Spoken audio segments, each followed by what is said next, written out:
Welcome to the Keep Alive the Dream tribute, our 24th annual tribute to the Reverend Dr. Martin Luther King Jr. And I have two very special guests with me today. First of all, Mr. Maurice Bickham, 91 years old. Thank you for coming up from Southern Oregon to join us and be with us today. And also I have with us a very special author, Miss Joan Cheever. Joan, thank you for bringing up Mr. Bickham and sharing his story with us. And maybe I could just ask you to share with our viewers his life, his story, as captured in your new book. Okay. The book is called Back from the Dead, and what I did was I wanted to find the people who had been on death row in 1972 when the Supreme Court abolished the death penalty. And at that time there were 587 men and 2 women. And Mr. Bickham was one of those individuals on Louisiana's death row. He went in 1958. And he was released from death row in 1974. Had 7 execution dates, and then spent 38 years in Angola and was released in January of 1996. Now, I just want to ask you, Mr. Bickham. Now, I read a little bit about the reason that you were there, but it seems that you had some police officers who came to your home. Is that right? That's correct. And a shooting took place. What happened? Well, I had went to hide my gun from a girl, from my ex-common-law wife, and I couldn't hide it at the house because she was up. And so I walked out the gate. They was out there waiting on me. And Now, these police officers happened to be Klan members. It was known, right? Yeah. That one of them had 2 notches on his gun. The other had 3. This is from killing black people. That's They notched their guns. Since I got locked up, I learned who a couple of them was, but I don't know them all. I don't want to call them names. But anyway, when I walked out, one said, "You got a gun?" I said, "Yeah, but it's not loaded." So I raised my hand and snapped the gun. And the one that he went and picked up said, "You so-and-so, it ought to be loaded." Made a shot at me, and I sidestepped it from the flash of the gun like that. You know? And so you were shot in the chest area? And fell on mine and loaded it up, and he walked up to finish me off. So that's when Christmas hit up. And I would come out alive, and so they didn't. And when I looked at my hand, I said, "Lord, look what my hand done." So, but you were protecting yourself but after being shot. Yeah, something said, "You didn't do no more than you had to." I said, "What must I do?" He said, "Leave." I said, "How am I going to go? Take that car." So I just got in the car and took off.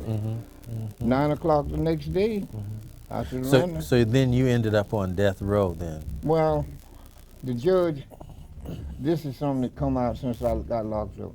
The judge that sentenced me was under pressure that if he didn't give me life a death penalty like he did a white boy the year before, they was going to kill me and him in the courthouse. So he was under pressure. And he sentenced me in a way that he told my lawyer, "I'll give you another date in court, but not in my court."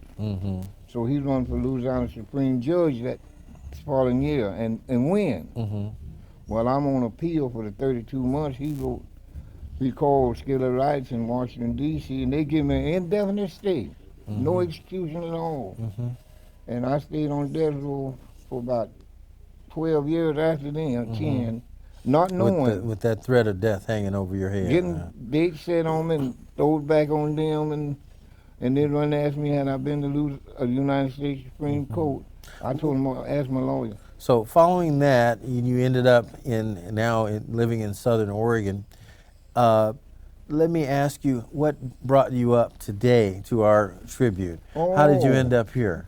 Well, I got discharged from the penitentiary December the 10th, 1996. And on the 15th of December, I was in New York for Martin Luther King's birthday, celebrated a day on the show.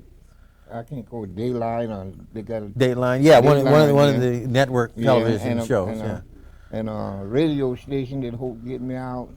And when they told me that they was having this inauguration in Washington, well, everybody wanted me to come now. I said, "No, it's too much snow. I don't want to go. And then I won't get no more than the CD and that." And so she arranged it somewhere or another that I end up in Portland. Well, that's good. And we're glad that you're here, too, because we want to share your story with people. Well, we think it's an important one. I know it is. But now you actually wrote a letter, didn't you? One of the letters to And you Yeah. actually were granted passage and everything to the inauguration, right? Oh, yeah, I tried Okay. to get up there the best I could, but I didn't. I changed my mind. Okay. You know, you can put headaches on yourself. You know, I wouldn't got to the door and get just like I went up there last year, the year before this, when I walked up the Supreme Court steps. Wanted to go see the White House, and the cab driver couldn't put me within half a mile of the White House. you Okay. know. So I took pictures of that. So now if I go up there now, I ain't gonna get close Right, to you're the gonna man. be so It's far gonna back. be- Yeah. So we're gonna sit and look at it on TV when it come on tomorrow. Tomorrow morning.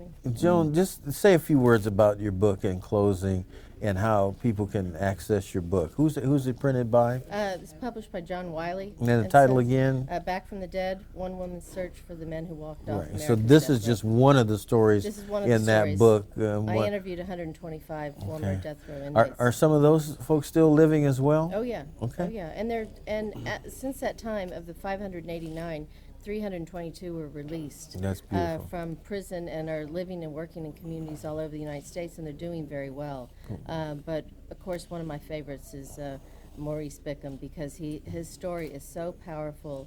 He's so inspirational, and he's the oldest survivor of death row in the entire United States at 91, and he's got a powerful story and an important message for everyone. Well, great. Thank you so much for being here, both of you. Best of luck to you in sharing this story, not only here in Oregon and our region, but around the country. Thank you very I've been much. around the country with this party.